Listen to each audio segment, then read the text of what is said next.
in the kitchen, I was thinking about the value of retreats, because they become something of a trend in the devotee community, and really everywhere you look. I'm sure none of you are immune from social media feeds filled with opportunities to retreat. And one of my teachers some time ago said, "What are people retreating from? They're already scared and hiding." They're already living lives that are like very hovelled, so where are they retreating to from their retreat? So there's something, as with everything in this world, retreats can become their own kind of toxic escape, their own kind of awkward attempt at upliftment that really is just another quick fix and not letting something happen profound. And I was thinking, as we were cooking, mostly I was cooking. Me and Super Soul. Me and Super Soul. And all of you that I have conversations with in my head when you're not there. All the voices. And all the people dropping into the kitchen. And absentee devotees. The plural we, as the dudes used to say. There's two experiences of retreat that I've had myself that I see happening here, at least, and maybe there are more.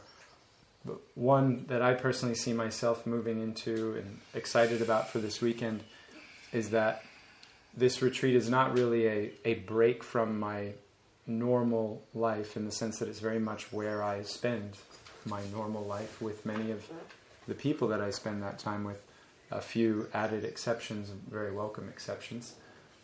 What the retreat from is the normal pace of that life.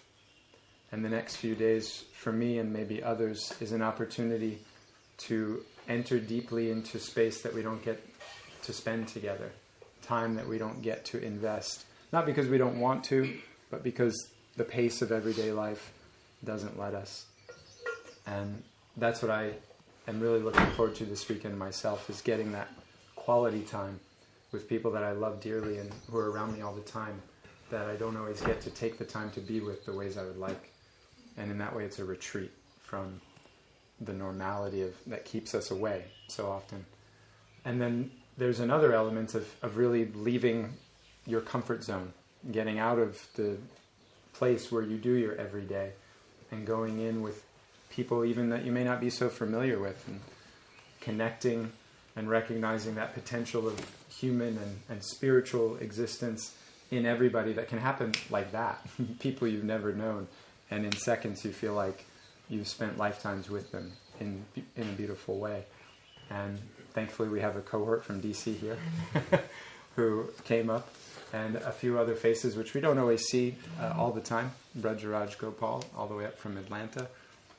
Of course, Maharaj, Jaya Jagannatha, guests that we always, honorary members of the community who somehow or other often spend most of their time physically away. So that new, that's mixed in Bhakti Rasa as well, also up for the first time, but hopefully not the last time. That new that's mixed in creates enough of a contrast in our immediate space to kind of remind us all, oh yeah, something different is supposed to happen. Something is supposed to be special, and that's really every day.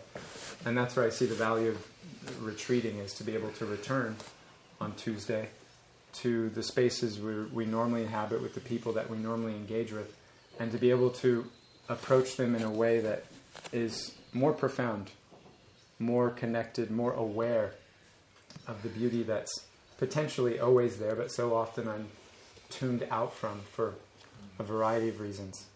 And so I welcome all of you. Sometimes there'll be people sitting on this side of the line, so to speak, and talking and sharing something. But you guys are as important, as valuable, as wanted in terms of a contribution to this semicircle, which we're just going to call a circle because no one wants to be in a semicircle. So it is physically a semicircle, but metaphorically and hopefully felt as a circle that we're all now entering into, and to recognize and be aware of both what I want to get from that circle as well as what I want to give, what I want to contribute. So our radical personalism framing, welcome to the circle, Shari. Our framing for this retreat is reclaiming our ideals. And to my sharing of where I'm coming into and considering this retreat as really a continuation of things that are already going on in my life and allowing that to happen in somewhat of a more exciting context. A few of us were together only a few weeks ago, and particularly myself, Maharaj, and Ujjwal were sharing a yurt, something like this, but canvas instead of pine. And Colder. And generally colder. Generally colder. It did get warm in the yurt also, but that first night was chilly. First night. The first night was chilly. And we got to talking and we got to churning as it goes, and something came out around simple ideas that are also foundational to the culture of any spiritual community, and particularly our Gaudiya Vaishnava community, and how those words that represent those ideals can very often become hackneyed. They can become so commonplace that they lose their potency. I've heard it. I've understood it. I am it. Those ideas start to settle in, or they're it over there and over here, or we are not that. And when those ideas start to settle in and we become kind of indifferent to those words that represent those hopes and possibilities, spiritual life becomes stagnant. And we lose taste, we lose excitement, we lose vigor. On the other side, when those simple ideas and words feel like a great opportunity, then every moment feels like an opportunity to meet them. And so we got to talking and churning about the idea of reclaiming our ideals, recognizing their value, churning it for each other and for ourselves. And thus here we all find ourselves this evening with that framing as how we want to contextualize the conversation over the next 4 days. So myself, Maharaj, Jai are going to guide a panel tonight, so we'll each share something around this kind of core idea of reclaiming our ideals, what it means for us, so to speak, where we're approaching it from, and then we welcome it from you all. Questions, reflections, comments, conversation in the circle. Then tomorrow morning, Maharaj will lead a session, share for about 45 minutes to an hour, and then again opening it up to the circle. Same for Jai in the evening on Saturday, and then Sunday morning we're going to have Ujjwal Prabhu guide a similar session, Maharaj Sunday night, and then coming back together again Monday for our final panel circle. And there'll be swimming in between, there'll be prasad in between, there'll be cow cuddles in between, maybe some frisbee will break out.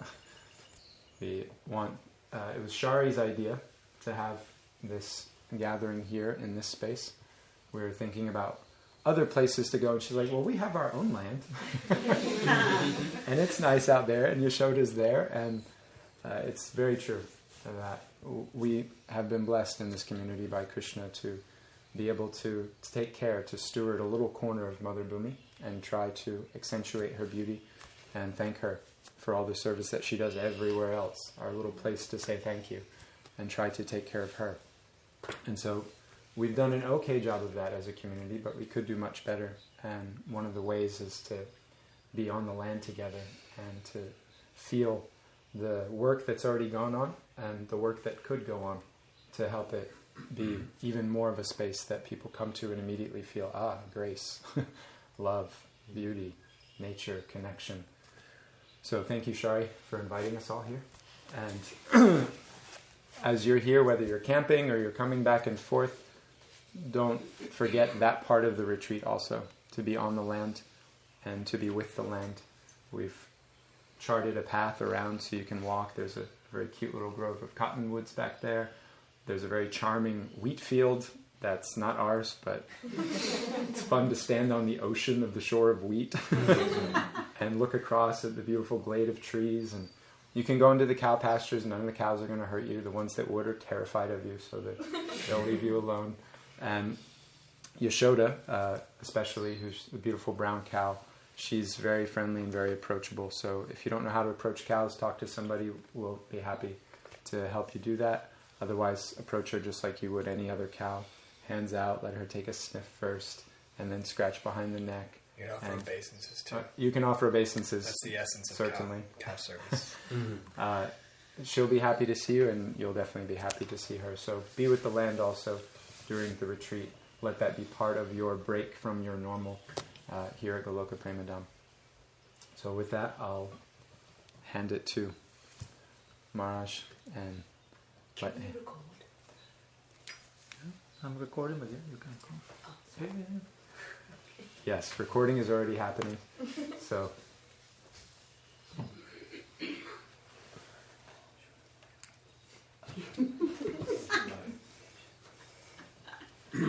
I'll go.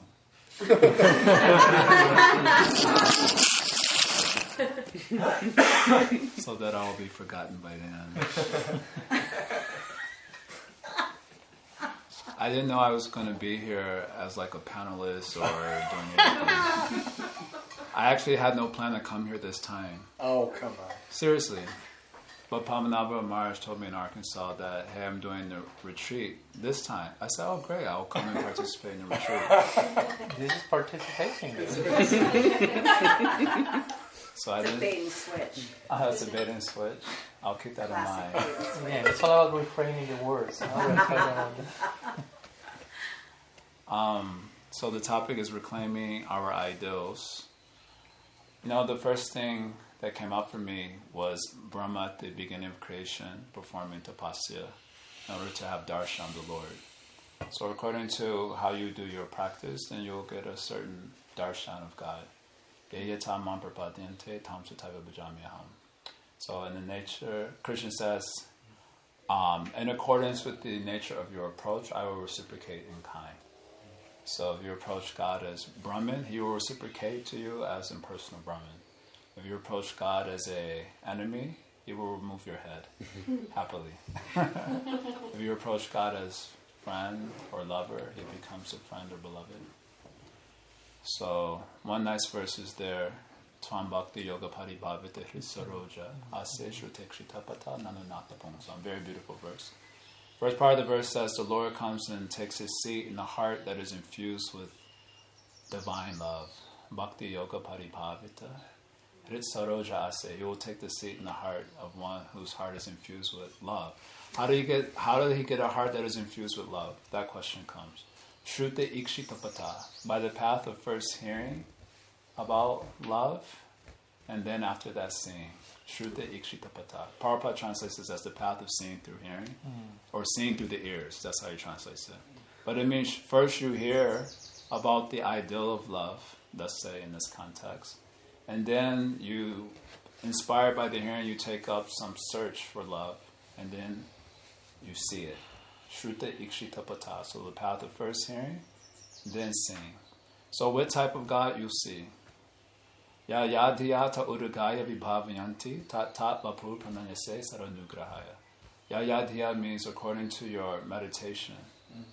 Ya yadhya tat tat vapu, then the Lord will manifest that form. I actually had genuine concern about this when I was new bhakta, that if you meditate on Krishna, will Varahadev show up? No, the form of the Lord that is part of your inner world constantly, that form of the Lord will manifest to show mercy to the devotee. Ya yadhyaya ta urugaya vibhavanti tatvapu pranayase saranugrahaya. So there should be coherence there. So as an example of this particular verse, Jiva Goswami gives Brahma at the beginning of creation as an example of a person who saw God according to his devotions, according to his inner meditation. He got a darshan of God. So this is reported in the beginning of the 9th chapter of the 2nd canto. So he first gets a darshan. He performs tapasya. You know the story. I'm not telling all the details. But he performs the austerity, and then he gets a darshan of Vaikuntha. And then after the darshan of Vaikuntha, the Supreme Lord appears before him. We come to hear that the Supreme Lord is Swayam Bhagavan Shri Krishna. and then he shakes hands with Brahma. Apparently. Good luck, Brahma. Good job. Good luck. He shakes hands with Lord Brahma, and then he begins to give him the Srimad Bhagavatam essence in 4 verses. So the 4 verses is actually 7 verses total. 2 verses introduce the Chatushloki, and then 1 verse concludes it. But in the middle, he gives 4 verses. That is the essence of Srimad Bhagavatam in 4 verses. So in the first introductory verse, Krishna says he will talk 4 topics. The topic of Gyan, Vigyan, Rahasya, and Tat Anga. These are the 4 topics of the Chatushloki verses. So Gyan means knowledge about God, essentially, in short. Vigyan is knowledge about Maya, because Maya is what is preventing us from having realization of divinity. Even though we hear, and we hear a lot, but we don't experience. So why we don't experience? Because we are in Maya. Yaya samohita jiva atmanam trigunatmakam paropi manyate anartam takritam chapipatite. This verse is telling, because of being bewildered by Maya, the jiva, who is transcendental, thinks himself as a product of Maya. And this thinking is anartam. This is the anartha. Just like sometimes we say we have anartha, lust, envy, greed, or we have anartha, like smoke cigarettes or other stuff, anartha. But this is the main anartha, that we think ourselves are a product of Maya, even though we're not. And after that, all the fun begins. After that, anartha, then the fun starts. So because of this Maya, we're not seeing. So the topic of Vigyan, realization of God, that is the first topic, Gyan, can only happen if we shake off the Maya. So this is the topic of the second verse of Chatushloki. Then if you shake off the Maya, you'll experience the goal. The goal is called as Rahasya, the secret. The Rahasya means the secret, and this secret is disclosed as divine love, Jiva Goswami. This is supposed to be our ideal, divine love. And then he says the 4th topic is Tat Anga. So Tat Anga means an anga, like a limb of that secret. Just like your arm is a limb of your body. So Tat Anga means a limb of the body of the secret. So if the body of the secret is love, then the limb of that body is called the Tat Anga. So the limb that will lead to that divine love is called sadhana. Basically, it is a verse about sadhana. Now, what I like about this verse is that when Krishna gives the verse for what is Tat Anga, he says, Etavan eva jignasam, tato jignasunatmana, is that the verse? Yeah. Etavan eva jignasam means for those who are interested in realizing the truth of the self, God, basically, essentially, then they must certainly inquire up to this point. Etavan eva jignasam. So this means they must certainly inquire up to the point of praying, up to the point of actually embodying the secret. They should inquire up and until you've actually embodied that, then your inquiry or investigation work is not complete. So this is sadhana. So sadhana is kind of described here as a process of inquiry. So most of us, we think of sadhana as a process of like hearing, chanting, remembering, etc., etc. But as we were saying, I had this experience. I wonder if this experience is true for others also. That before we became devotees, we had a more sincere inquiry spirit than after we became devotees. Do you recall that? Do you recall when you were like passionately inquiring about like God and divinity? That's the point. When you were like totally ignorant. Maybe that is still standing. But you know, totally ignorant, but a little bit less now. But there was a time where it was like 10%, like 100% ignorance. Now it might be like 98%, but I 2% progress I made. This time I was 100% ignorant, but I had like a very intense inquiry spirit that eventually led me to embrace Krishna consciousness. Anyone remember that? When you were like... And then you come to the process, you hear, and you come to learn like doctrine. You learn to learn like protocol and like a certain ethic of being in certain spaces. And basically you learn a status quo, not only in terms of behavior, but also in terms of understanding. And once you embrace a doctrine, it like kills the inquiry spirit. Have you also recognized this? Yes. So you come to the sanghas, you come to the classes, and you know all the points. I've heard this a million times. I know I already know what Gambi Gan Rahasya Taranga. Of course, you were polite, so you don't do it outside, but inside you were doing. Isn't it? It is like this. So what happened to that passionate, inquisitive person that was allowed to break through into the life of spirit? Now we're just like this passionless, ferventless, listless, right? Just a muh.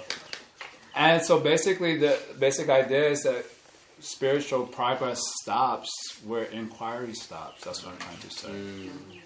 Where inquiry has stopped, then there you will take your rest. And if it is a listless place, then that will be where you stay until you can again find the inquiry spirit that will allow you to penetrate further and deeper. That's what I meant to say. I've been saying this thing a lot for this year, so I guess it's something I need to hear also. But the word question and quest, they kind of share a similar etymology. So every question, in one sense, implies a quest. Every question implies a quest that will give the revelation to the question that you are being asked. If questions are happening inside of us, then the quest has to happen outside for there to be revelation to the answer. And just like the eye has the potential to see, but it cannot see without the assistance of the sun. The sun is what activates its potential of sight. Otherwise, you cannot see anything. So the questions are like an eye. It has a potential for a certain revelation. Because every question is connected to a certain revelatory fruit. Every question, if a question is like, I don't know, what's a good example? If a question is like a seed, it's connecting to a certain fruiting body of that seed. So it has a potential to give that fruit. You're asking that question has a potential to give that fruit. But you need the assistance of the sun and the rain, etc., in order for that to fructify. So what is the sun? That is the quest. The quest that you go on to get the revelation to that question, that is like the sun and the rain that nourishes the question and allows for the seed to unfold.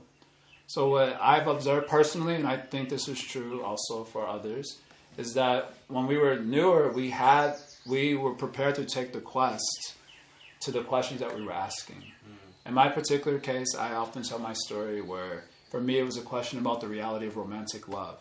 I wanted to understand that. I came in contact with science of civilization.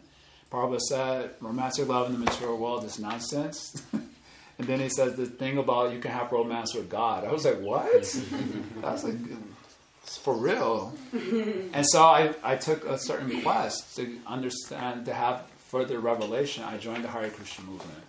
I left aside my whole prospect with dance world, and I joined the Hare Krishna movement as the quest that was implied in the question that I was asking. And then I got a certain fruit. But now I've lived in that sort of space for so long, and then it's like hackneyed, Now I've got certain answers. I think that I know things. So how can I progress further from here? But we have to rediscover the inquiry spirit that allows for further breakthrough. So this is the hardest thing for spiritual practitioners after they've accepted some dogma, after they've accepted that they know, as if they have knowledge in the palm of their hands. God is infinite in the great mystery, but we feel that, like Prabhupada has also said, we know his address, we know his phone number. He would flex like this on the reporters. We know everything about God. That is okay. We also, when you want to flex, you have to show yourself a little bit big. But actually the truth of the matter is God is ananta. He is infinite. No one can hold in the palm of the hands. That is not possible. So there are always further progress needed to be made. That can only happen with the strength of inquiry. So the way that I kind of received the topic, reclaiming your ideas, I kind of heard it as like a rediscovery of ideal. What is my ideal?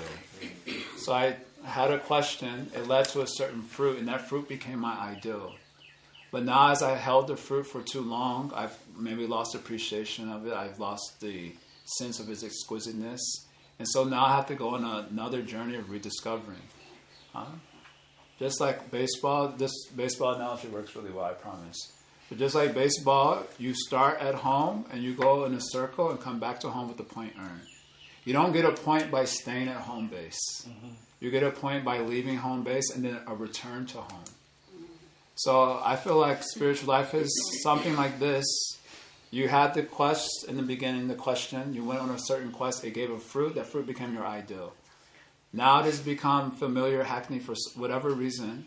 And so now you have to go on the journey of return. The journey of return is like archetypal. You know, it happens in life constantly. Mm-hmm. Whether you're talking about a return to who you are, a return to your ideals, it's archetypal in nature. Somehow Maya has covered your sense of the exquisiteness and the immaculate nature of your ideal. So now you have to go on a journey of return.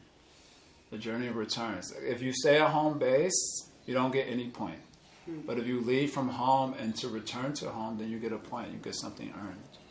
So the thing about journeys after you've embraced a doctrine is that you don't take voluntarily usually. Because you already feel at home. To some degree. You know, home, as a person who travels to many different homes, home is rough. Like home life, once you get kind of comfortable in the home, then you know, maybe it's not the most dynamic life, but it's comfortable. So I'll stay here.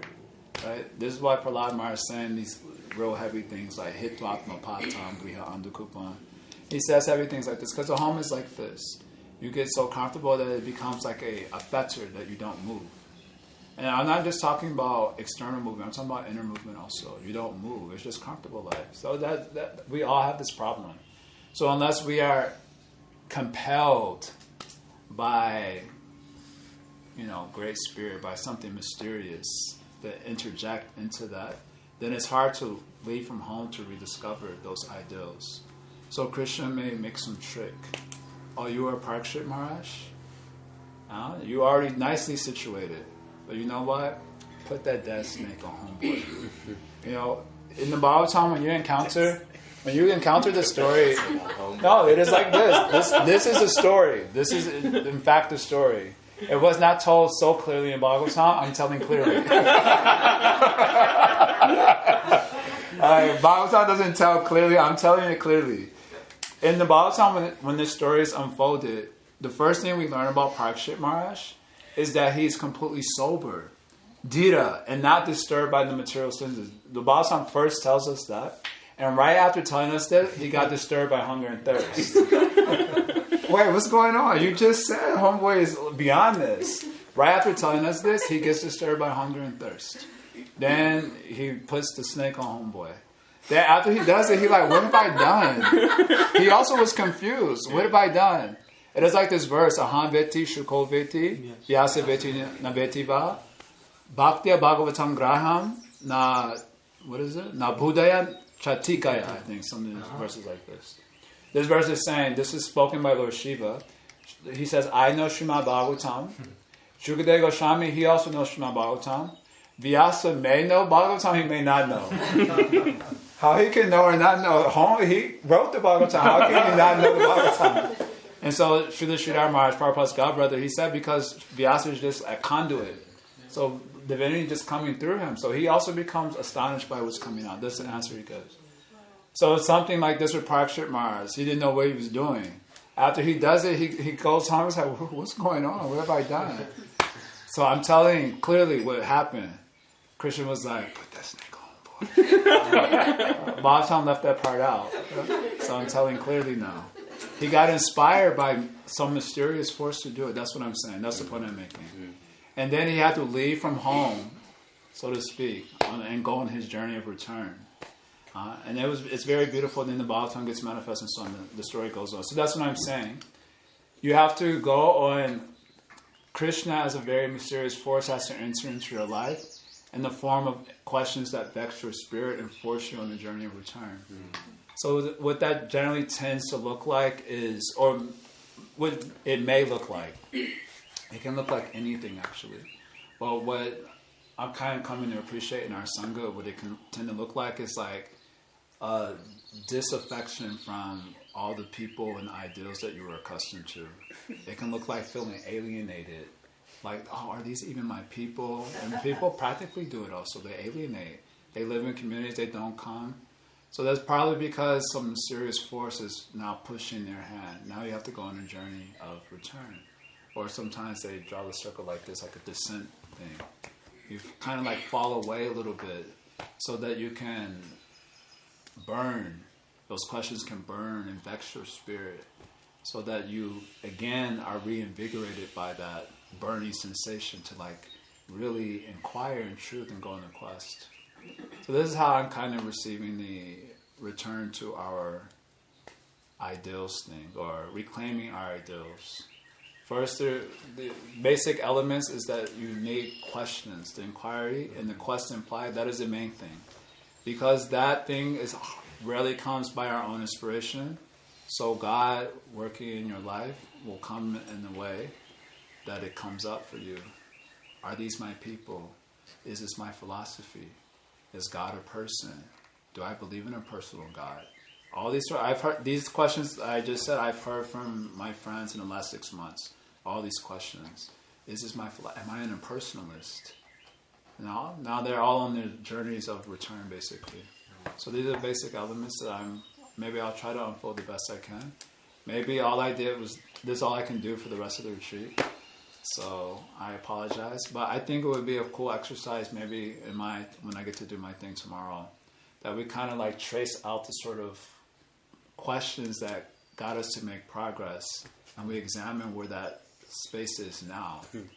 I think some of you for sure are already having those burning questions in you, and it's like moving, and it's like disturbing the spirit. You know, it's like moving, isn't it? It's like moving around like this, all over the body, disturbing the spirit. You know, and it looks like putting the bead bag down. You're like, let me go and chant japa. We don't know if we believe in that.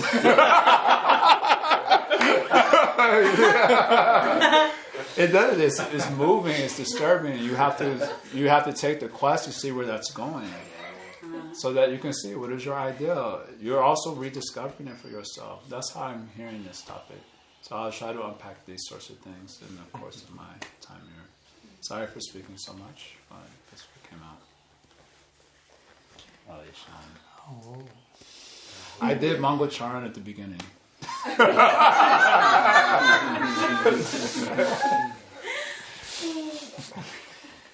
He has a sannyasi next to him. He has to check the boxes. Just.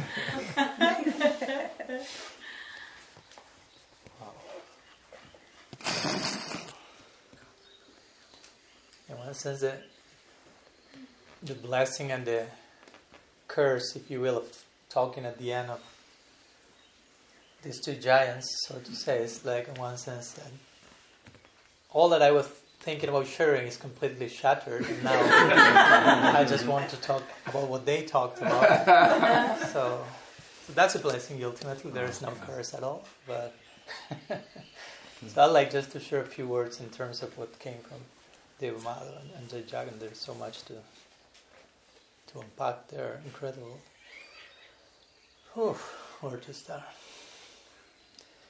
I really appreciated what both of you said, and again, I didn't know this was Radical Personalism Part 2, but I'm totally in for that, because for me, Radical Personalism, which of course, as you may know, I wrote a book with that name, but at the end of the book, I mentioned, for me, this is an ongoing conversation. So this is not like, okay, this is the last word about whatever that means and over. No, this is just like a kickstart, and there we are forever, because the nature of these topics is ever evolving.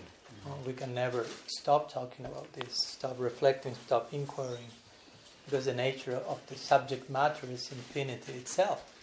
So the very moment that we establish some closure to the topic, that shows how far we are from the topic. And as Jai was mentioning very accurately, many times we have this, and that I remember that was the main point that Deva Madhava Prabhu mentioned a few weeks ago when we were starting to milk the ideas for the retreat together.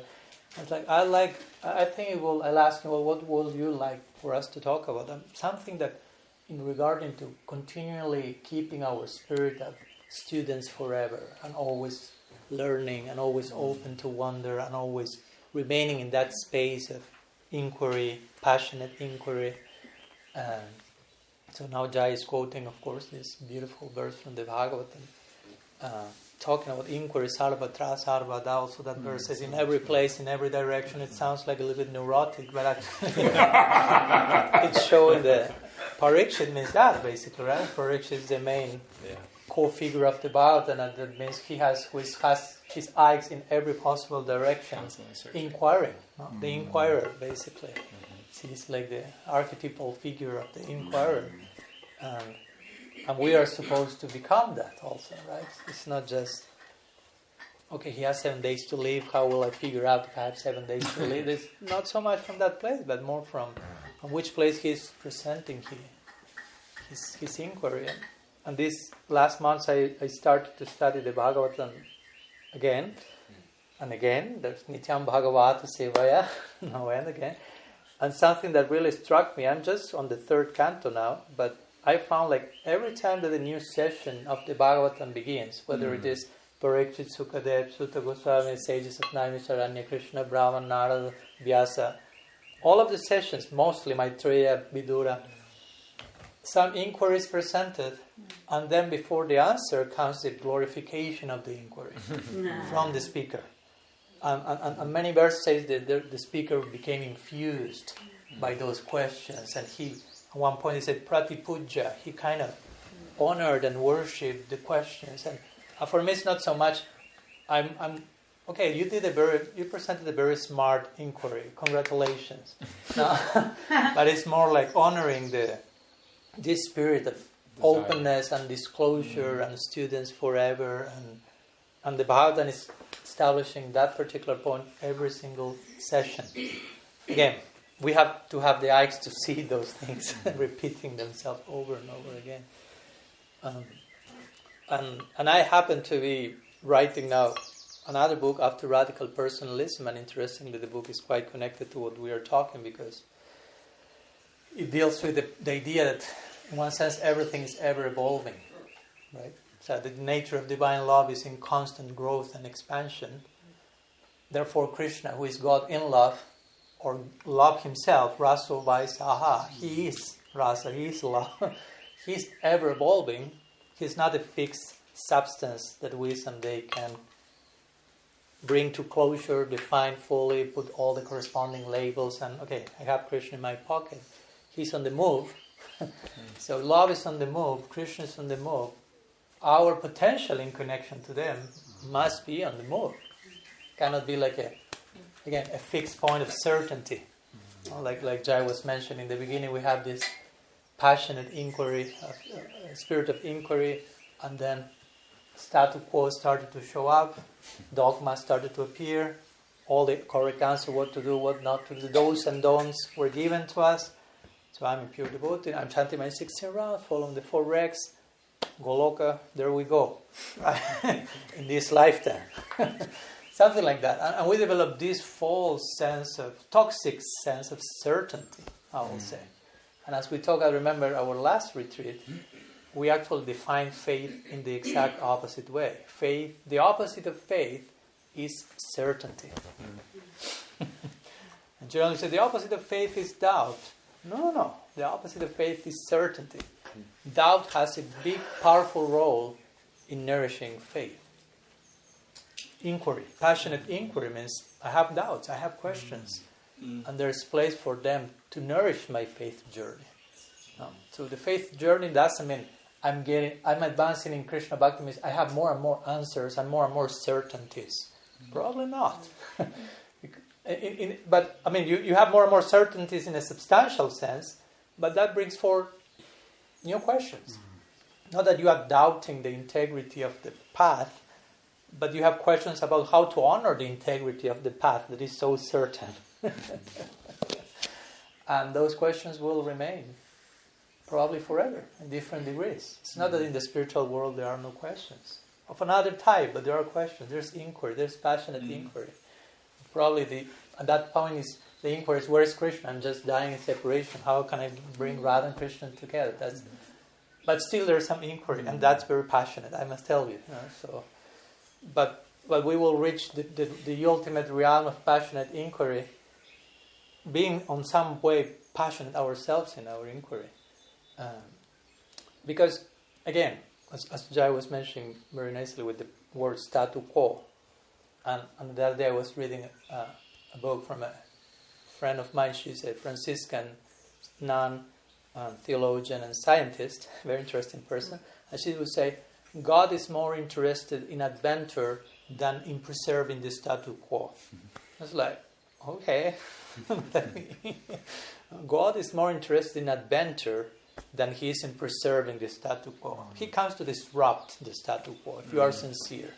And that's how I understand what Krishna will say, Jasyaham Anugrinami, and so on and so forth. It's not so much like, I will take all your bank account that you will end up with your pregnant wife under a tree. No. He's saying, I will disrupt you in a sacred way. You need sacred disruptions. So I will bring that if you're open to that.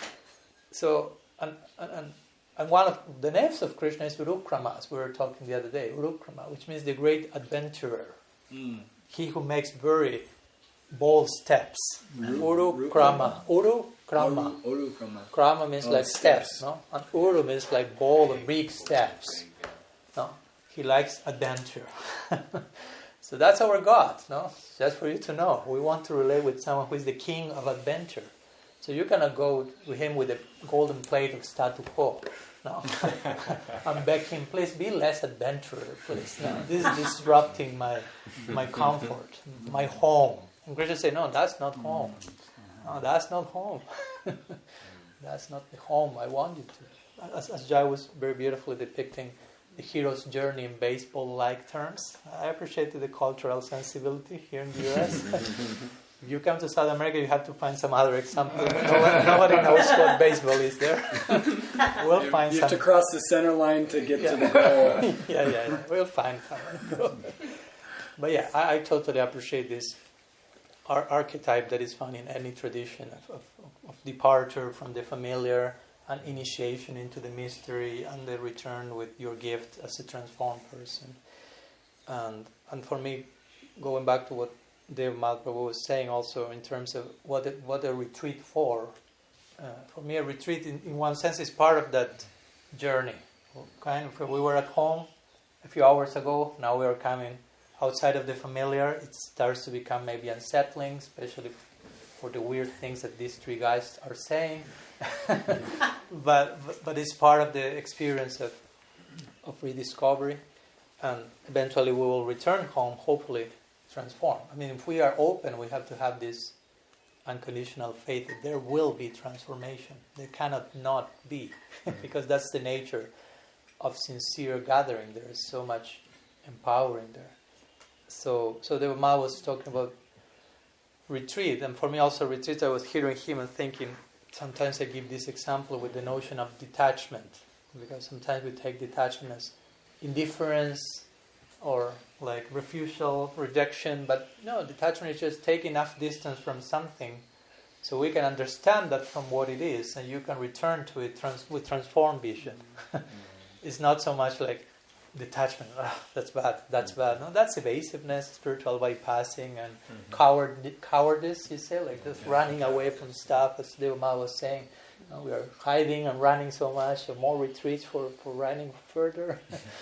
So the idea of a retreat is just, I'm taking enough distance from whatever so I can understand that for what I can zoom out and get the bigger picture and put my situation in context of a bigger picture, because sometimes I'm too much like enmeshed and entangled in the daily pace and dynamics that I lose sight that this is happening in a context of a bigger picture and a bigger picture. So the zooming out, for me, a retreat is kind of that. Zoom out, go deep, immerse yourself in certain particular fire.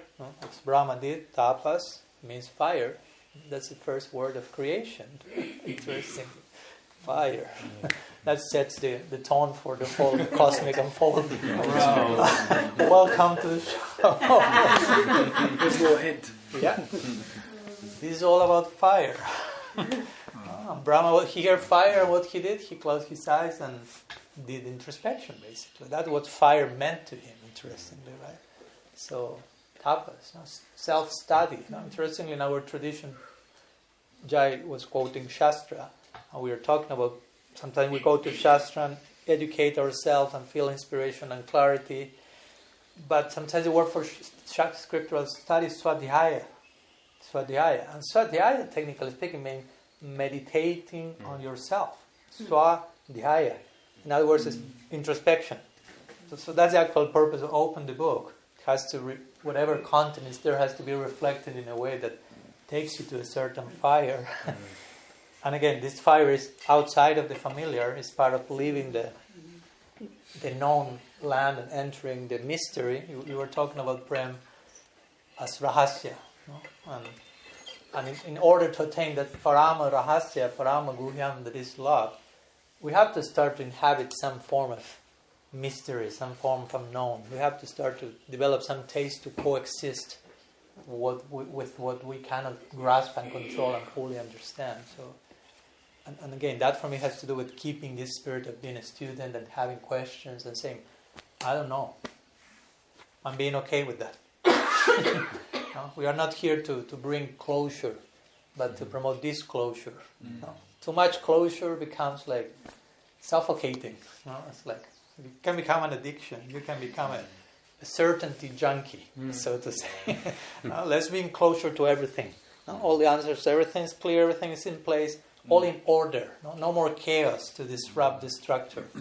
But if you have an overdose of order and closure, that starts to resemble a totalitarian regime, basically. Dictatorship. Everything in place, and whatever disrupts the system, kill it.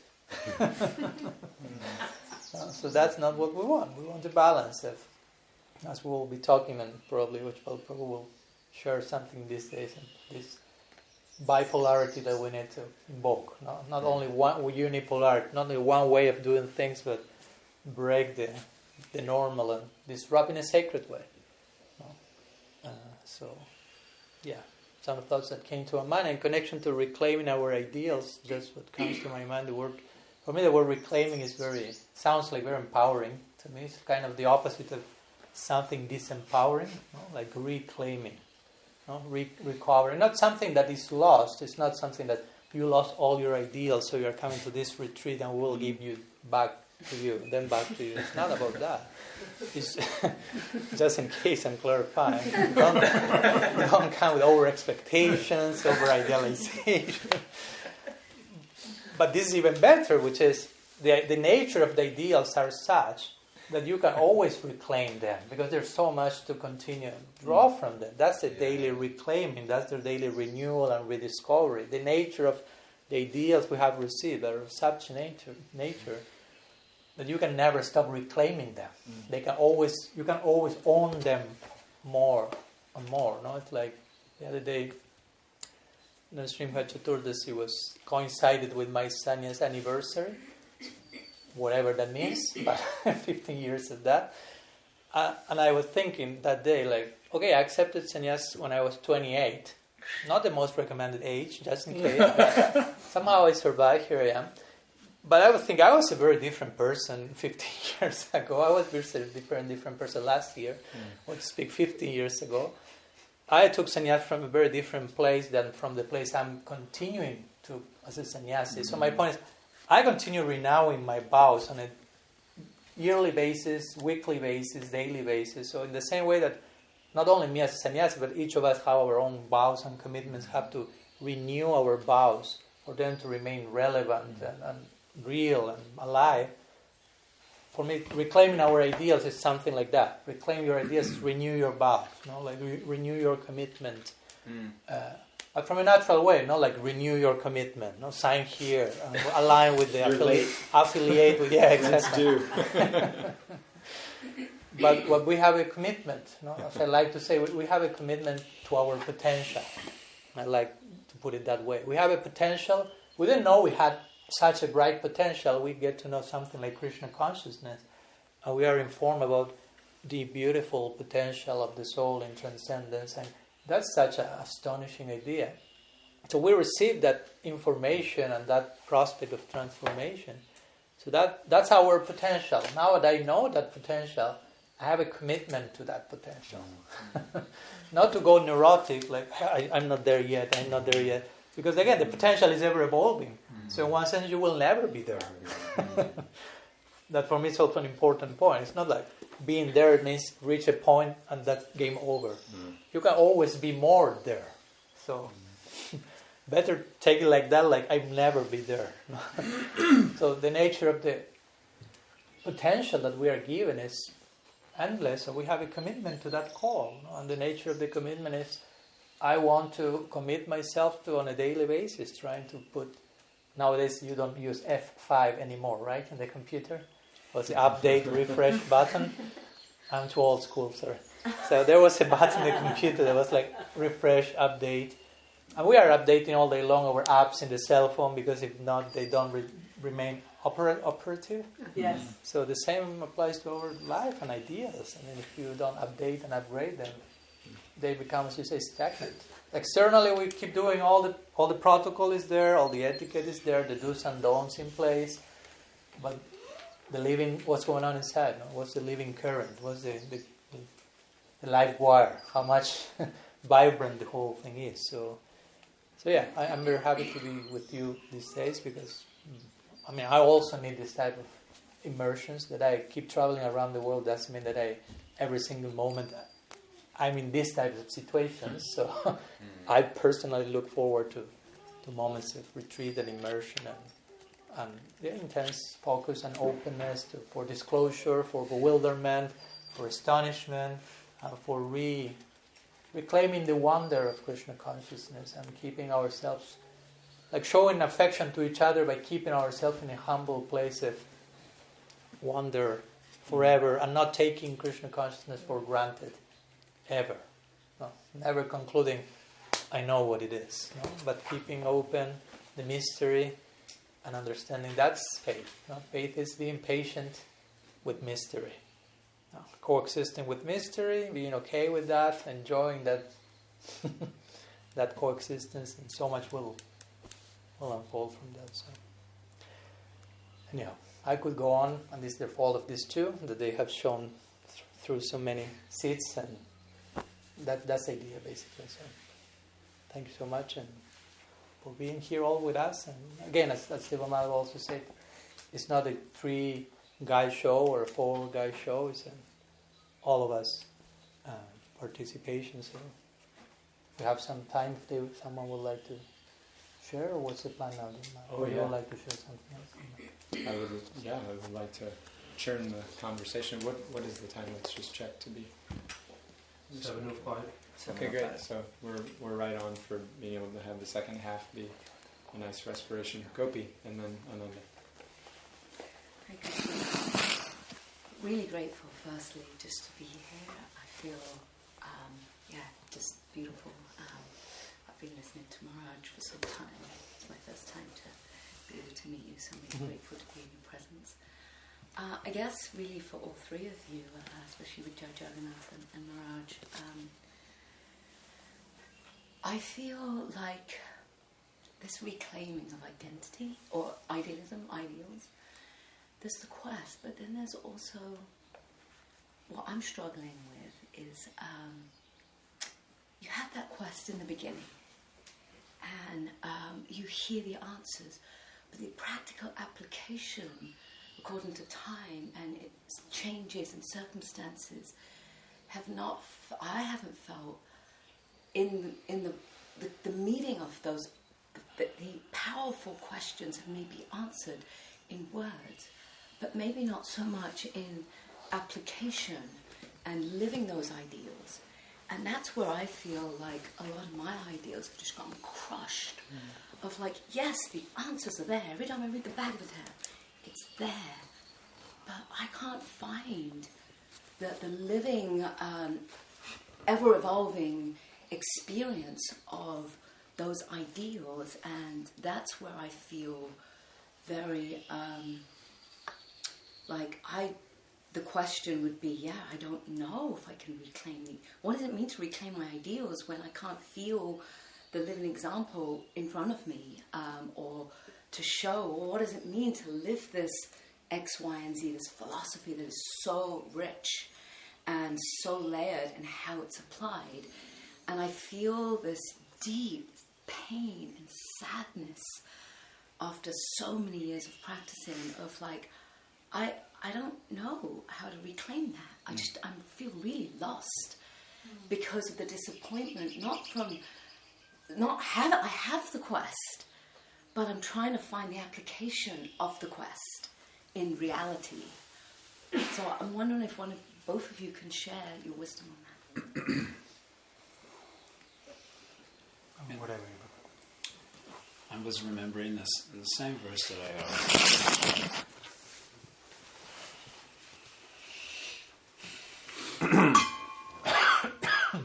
this is Parikshit Maharaj's, reporting of his consciousness to the sages on the bank of the Jamuna.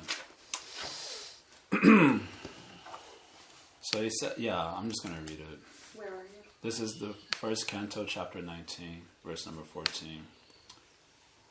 I go to this verse a lot for some sort of solace to these sorts of questions that you're asking.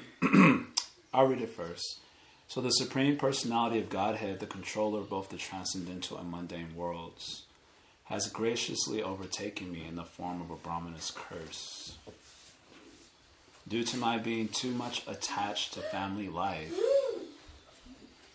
the Lord, in order to save me, has appeared before me in such a way that only out of fear I will detach myself from the world.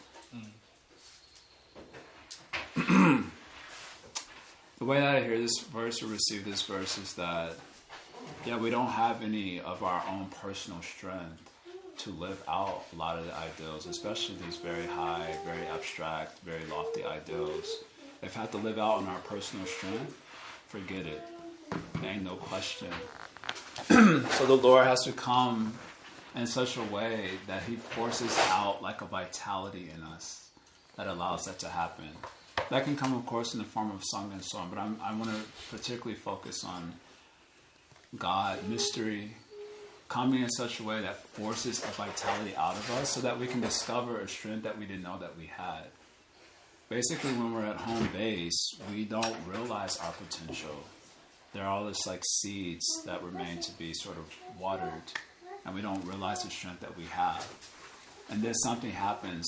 Like, you hear these weird stories of like children getting caught underneath a car, or something like just super strange, and a mother just lifting the car up and pulling the kid out.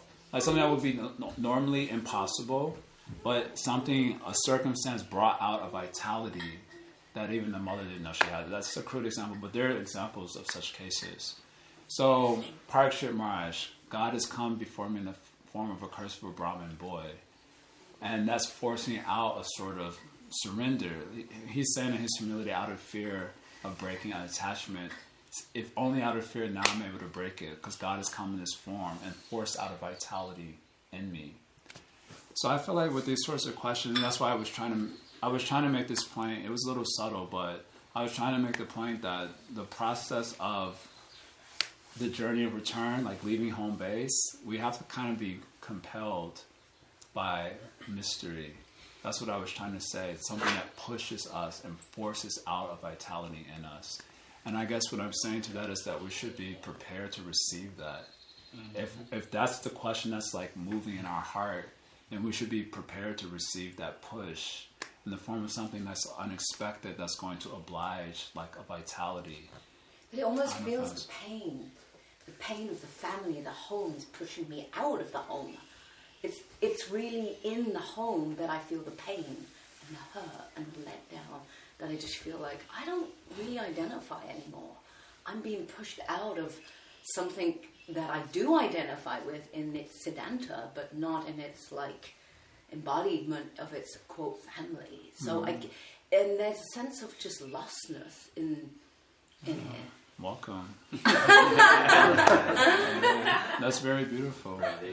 I can tell you I use this as a mantra. It's from the Bible, but I use it kind of as a mantra of consolation. because I'm very much in this space of bewilderment and so on. But this Bible statement, though I walk through the valley of the shadow of death, I shall fear no evil. Nahi kalyamikrit kashche durgatam tatagachati, Krishna says also, for those who do the auspicious work, they will not be overcome by evil. That's Prabhupada's translation. Sincerity is invincible. Sincerity is invincible. I've used this as a sort of consolation in my own sort of darkness. I feel like I've been pushed on a journey of return. So I'm like very much in that process, and it's painful, it's scary, it's disorienting. And I've sometimes gone to this Bible statement as like a mantra of consolation. You know, I'll just walk and say it like a whisper. Though I walk through the valley of the shadow of death, I shall fear no evil, because God walks with me. You know, even in this space of dissolution, God walks with me. And so I have no reason to fear. But I don't understand all the ways in which I'm being called to like manifest what. I don't know. I'm still in that process of morphogenesis, like the forming of a new me. I can only speak for my own process, but being bewildered and all that, this is good news.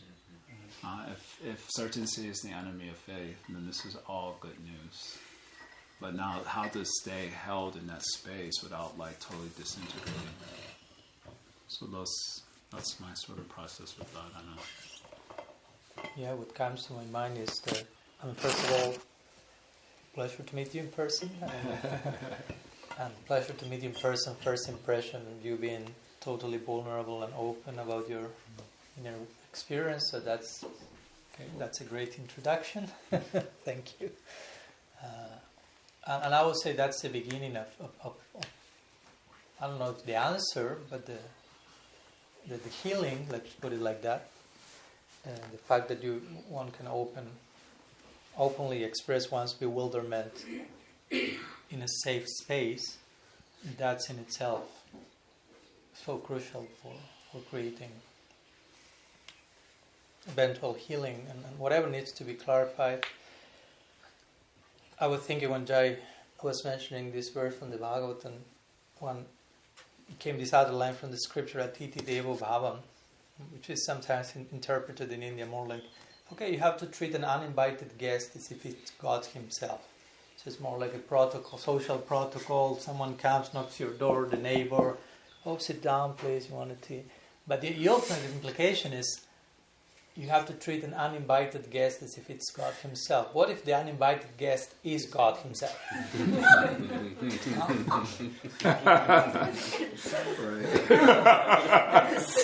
This is just a full circle between the three of us of something that happened.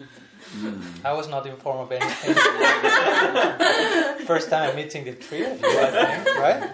So that's how the magic starts to happen, right? If we are sincere and safe circle, whatever we need to hear starts to come. Again, Vyaso Beti na Beti. I don't have a clue who you are in one sense. I'm meeting you for the first time, but that's how it happens. That's the implicit trust that both of us have to have, like something will come. Yeah. So, Atiti Devo Bhava, and ultimately the uninvited guest is God himself, and he always comes uninvited. Krishna is known as a thief, so a thief is pretty uninvited guest, right? He will make you a call. I'm going to tomorrow 9 p.m. and take everything from your house. It's like not even when you want to realize where's that? No, so and in that connection, I always like to somehow translate that line with another author's simple poem, but it's so powerful for me at least. And she says, Ola Darcy, she says, God comes to you disguised as your life. Simple, but try to play that out. God comes to you disguised as your life, as your daily circumstance. That's Krishna coming. Sometimes, where is Krishna? I don't hear the flute. I don't see in your face. No? He's so close that you don't see him. That's the point. Krishna is so close, so intimate, that we feel that he disappeared sometimes, or we don't know where he is, because he's too close, which is a blessing, but it can be a problem if we don't have the understanding of the level of his proximity. So He comes to us in the form of our life.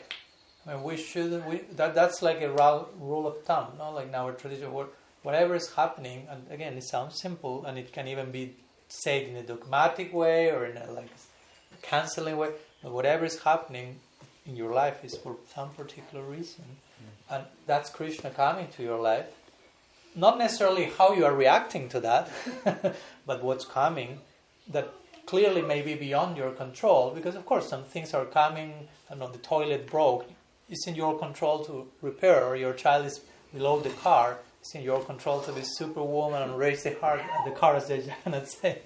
But there are circumstances that I cannot do anything but choose how do I internally relate to that as Krishna coming. So whatever comes to us is not a problem. We are the problem. So, because generally we think in these terms, oh, this problem came and I have to solve it. Instead of thinking, this came to solve me as the problem. No? Right? I like that. Yeah, because that's reality. Hopefully you like it, because that's how it is. Like it or not. So better like it, because it will be like. So it's not so much that there is a problem that I have to solve. No, I need to be solved. I am the problem, and this comes to solve me. So as much as I feel that this is a problem, that speaks of how much I am unwilling to be solved, so to say, by the life circumstance, who is Krishna himself. And maybe it's Krishna himself replying to our previous prayer from the last day, Krishna, please come to my life and give me mercy, and he's coming as your life. And when that comes, we start to pray to Krishna again. Krishna, please protect me and give me mercy. And he says, that was my mercy. You are praying to counteract my previous mercy. This doesn't work like that. Dear Lord, please give me a mercy I can understand, Lord. I'm dumb. Make it more clear. Yeah, at least from that place, right? I know you're present. I know you are always present. You love me unconditionally. Everything is okay from your side. But I cannot see it. I cannot feel it. And as we say the other day, no? Krishna is omnipresent. God is omnipresent. But sometimes I don't feel him. So if someone is omnipresent and I don't feel him, it means I'm omniabsent, right? I'm hyper-distracted. So I need presence. I need to be blessed with the gift of presence and appreciate whatever is coming us. And sometimes, again, as much as we can have to do our part, being in places and situations and circles like this is also very powerful. Just the fact that you can present your case, so to say, and it's received and it's honored and it's empathized with, and you are not alone in that journey, because that's one of the most important things we need to be reminded. It's not just only you going through that in the whole planet Earth, because all of us tend to go to that place. And we can self-isolate ourselves in our bubble and zoom in the situation. We lose sight of the bigger picture, and it's all only us going through that. That's super alienating, and that creates a sense of existential dread that is the exact opposite of what reality is about, which is everything is connected already. Krishna's in the center, the hierarchy. Everything is complete, perfect. Everything is interconnected. Love, Krishna loves you fully already. But we lose sight of that, and tragedy comes. So, that will be our answer, and my answer, and Jay's. And I appreciate that we are not trying to give you any closure. No? Like we are not like, okay, this is the actual solution to your problem. In practical terms, this, and that's over. No, instead of like, be okay with mystery. Welcome bewilderment. Learn to honor what happens in the liminal space, outside of the comfort zone. See that as Krishna's mercy taking you outside of the familiar, because outside of the familiar is when you will have your deepest epiphanies in life. You will have a very deep epiphany in the total familiar comfort zone. Nothing too exciting will happen there. We need to be gently pushed. And trusting the pushing, trusting Goptrituye Varanam, as we will talk tomorrow. That's the essence of Sharanagati and surrender, which is Krishna is maintaining me. Krishna is my... That doesn't mean only at the end of the month I will have bread on my plate. That's a very superficial understanding. That's included in the equation. But Thank you. yeah. Prashadam is ready, Deva Madhava made something very nice, it's there. But on deeper levels, Krishna maintaining me in all these situations. If this situation is coming, it's Him. It's coming from Him to maintain me, to nourish me, to get me closer. It's His love. It's His love.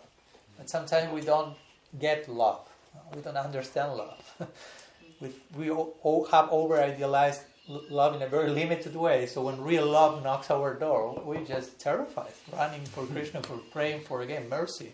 That was my love, Krishna saying. Like even the gopis in Rasa Lila are asking Krishna, like, why you disappear from Rasa Lila? He said, because I love you. And they were like, oh. He said, yeah, I love you. So since I love you, I want to give you the best. And the best is that your love increases. And I knew that by separation, your love will increase. And that's why I disappear, because I love you. They were like, wow, charming guy. Yeah, beautiful. But my point is, sometimes we may wonder, no, why? But we have to have this underlying trust of, this is Krishna coming to me, this is Krishna maintaining me, and if I trust that if I remain open enough for the disclosure in the midst of bewilderment, I will receive what I need. And I can assure you, I cannot just but talk about my own experience, and I've gone through a few forced exile, forced what you were going to say? No, I said exodi, but yeah, whatever. What?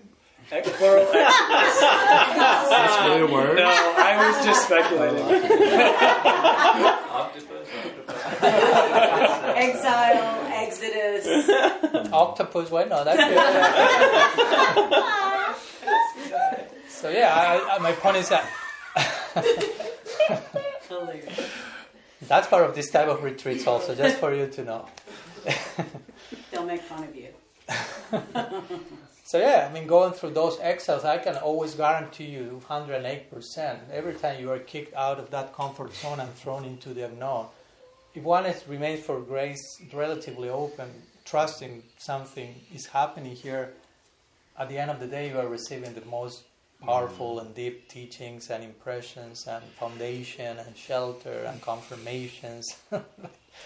It may take some time, and that period of time is also patience, is a way of showing our faith. Prabhupada Bhaktisiddhanta will say that. When we show impatience, in front of the arrangements of the Lord, we are showing that we don't have faith, basically, he's saying. So showing faith means he's making arrangements. I'm absolutely bewildered, have no clue what's going on, but I'm patient. And patient doesn't mean just waiting, but waiting while trusting. Not just waiting neurotic and being patient. But I'm waiting, I'm trusting that something is unfolding, and I'm trusting that unfolding, and the trust will guide the way. So have hope. It's already happening. Did you have something to say or something? How did you feel? Yeah. Complete demo. I'm just appreciating that baseball analogy. Because you used to be a catcher. It's true. No, but just in extending it in my mind, like there's a big risk going around the bases because you can get thrown out, and also like there's a risk being at home, especially if you're standing at the plate, because then you got a 98 mile per hour object like flying at you, and I begin to think then like any type of hit, like that ball's getting thrown at you, and any type of hit is our question that then forces us to traverse the bases. And sometimes it's just a bunt, and I gotta like really run run hard. Sometimes it's a big hit because it's a really big question, and it's kind of like I get guided around the bases. But anytime I ask that question, the risk of being thrown out is there. However, like the risk also of just not hitting, you still get walked. Like you're still gonna get, even if you don't hit the ball, you'll still get thrown out there. So I was really appreciating that analogy there, because it's, and then the multiple innings, like my mind. Anything I said after that was blah blah blah. I got involved, like and I'm gonna do this and make that point. All the multiple innings that one goes through also. So, and just appreciating this point of God shows up to us as our life, and how really that on one hand the simplicity of being present to that, how real of an experience that becomes. Because oftentimes when I think of like reclaiming my ideals, it's often this. I just remember when I first started chanting, and the devotee that I met was like, it's kind of like an LSD trip, like you'll get this like psychedelic experience kind of thing. And so that was initially like, I want to alter my state of consciousness. And sometimes the goal, or even like sitting down to pray or sitting down to any type of ceremony, the goal is like some altered experience where it's just very like loud and in your face, but actually like the profundity of being present to the fact that life is happening. And in whatever that state that I'm in, how important and prescient and needed and powerful it actually already is. Mm-hmm. Yeah.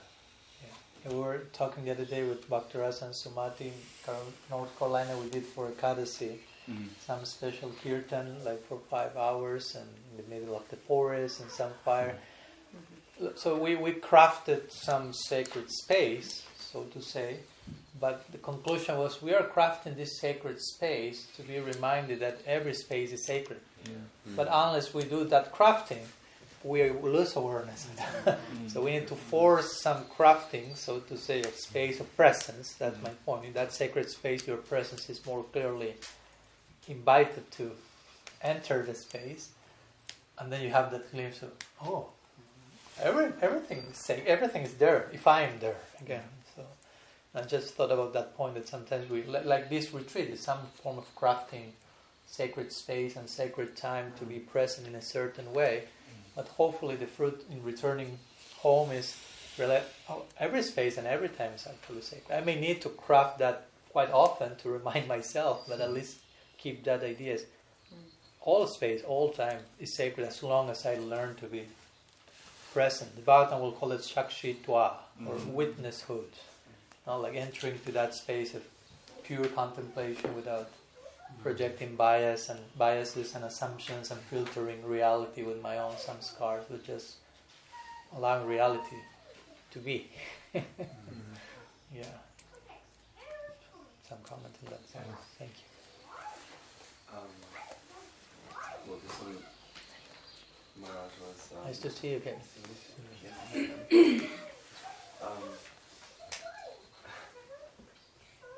About the idea that God is appearing to us in questions and forcing us to embark on a journey, or like coming to us in the form of discomfort that propels us outside of our comfort zone. And sometimes he's knocking on our door anyway. I come up with this analogy of dogs. Often, like, they're begging for chocolate ice cream from their owner, and that's specific. Dogs beg, and chocolate is not good for dogs. It's poison, so they'll die if they have it. And so the dog is thinking, "Oh, my owner doesn't love me. He's not giving me what I want." But actually, he's protecting him. And then on the converse, dogs hate. If you've ever tried to give a dog medicine, it's so horrible. And they'll like bite you, but actually it's the owner's love. It's preventing poison and administering medicine, but in both times the dog doesn't have the consciousness to understand this is actually love. So not a perfect articulation of that, but that's what comes to mind. If there's time, I want to also ask her a question. So I have a friend who's very, very deep, but also does not know peace and has been in constant suffering, gone through a lot of trauma. And at a certain point in my, in knowing him, he was, he started to pray to like the substance or the personification of discomfort, like to not be in conflict with discomfort, to respect discomfort as a teacher. And now, that was a few months ago, now he's at a different place where he just really wants healing and peace. And I'm also at the place where I've been really just desiring healing and peace after not really knowing so since childhood. Been through a lot of burning in Rahu, Saturn, and but now because of knowledge of the Bhagavatam and hearing that life is tapasya, and to secure a material comfort, a comfortable position in this material world is like having a nice jail cell. So I'm in conflict about the value of healing and health, even like sattva guna. Like there are things in my life that are pushing me towards like health and healing, and I'm desiring that. But then there's also like the Bhagavatam says being unhealthy. Right. Exactly. Life is about like fire, the fire. Can I clarify something regarding what I said? Just because it may have made seem that I'm just like talking about, fire and outside of the comfort zone and discomfort, and you have to love that. Unless you do that, you are wrong. But I'm not saying that. We were just making some points on some side of the scale, but also again, Yuktahara Viharasya Yukta, just as Krishna says in the Bhagavad Gita, everything is to be done in a balanced way.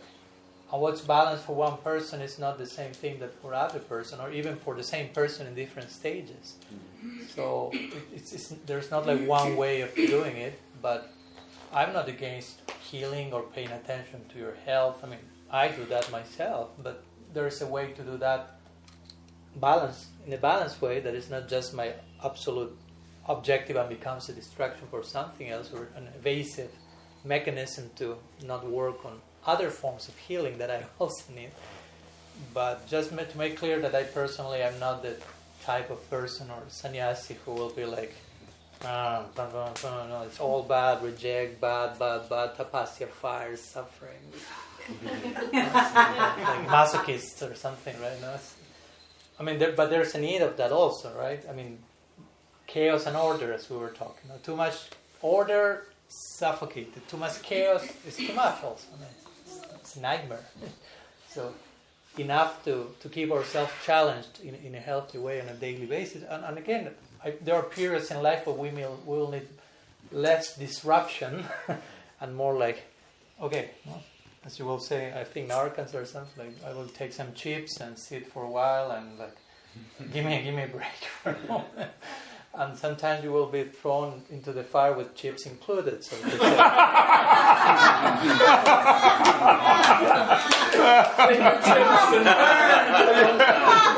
toasted. Want cheese on that? Toasted chips with you. Toasted chips you will have. A little bit extra cheese. Yeah. Extra barbecue cheese. But yeah, I just want to make that.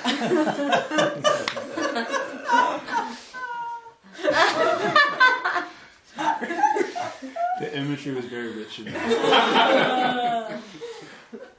What to do? Udipana is Udipana. Trigger. I just want to clarify that. Of course, you guys say something, but just to make that point clear that we are not here about, just fire, pure fire, and it's all about that. But you have to practice. Krishna says, "So Sukam Kartum" in the Gita. You have to practice bhakti with happiness and joy. Even in the context of difficulty, there has to be a certain balance that keeps you happy and grateful and having some sense of shelter, even when everything else is shattering. But you have to practice from a place that there is enough balance, and that's sattva, no? That learn to balance whatever situation you're in. Yeah, anyhow, you continue, please. Your mother. Evan, I relate to you a lot this time we've spent together. I sense in you this need for everything to be integrated. If Krishna is real, he's got to be everywhere. That's the implication. And in your question, there's this implied cultural idea that Krishna somehow isn't in material comfort, and he is in torture and pain. Tapo divyam. And he says even... Tapo me hridayam shakshad. Like, my heart is that burning you're experiencing. So these things are there. And in my own walk, what I've experienced is that if I can find some sense of my lack of awareness in Krishna, in my material dysfunction, how my material dysfunction is a symptom of my lack of awareness of Krishna, then I'm able to restore that function materially because I'm inspired to go find out what Krishna wants to show me there. My first attempt at the Grihastha ashram, I didn't really understand how serving one person was going to allow me to serve the person. And then in my second attempt, I very clearly have this recognition that if I say ahoitaki apratiyata for adokshaja, for Krishna, but I can't even do it for the one person who's in front of me every day. If I can't even offer ahoitaki apratiyata to her, how can I pretend or dare say that my ideal is to one day offer it to him? And that's allowed me to renew my relationship to sattva life in the context of Grihastha ashram and feel very excited every day that I show up, even though I don't want to for whatever reason, for my wife as a husband, as I've understood it means to be good. At the very least, I feel some sense of depositing into my bank account the potential, the maturity, the strength to show up for Krishna that way one day, to show up for Guru that way one day. And in my physical health, in my personal emotional health, I've found similar connections between my relationship with Krishna and the dysfunction in my life. And that gets me excited to dig in there. The word wonder has come up a lot, and Kavi Karnapur, he says, rasa sar chamatkar. The essence of rasa, taste, joy, is wonder. So one of my mantras for myself has been, follow your wonder, follow my wonder.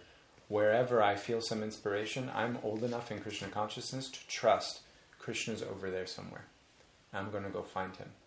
And then that mood of inquiry is there. I don't know how he's in marriage because it's a deep, dark well.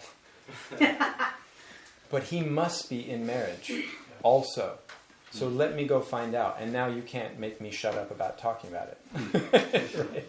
Right? I constantly discuss it because it's so exciting to me. And I also know how much it is causing burning, unnecessary pain in other people's lives that they're not aware of that. And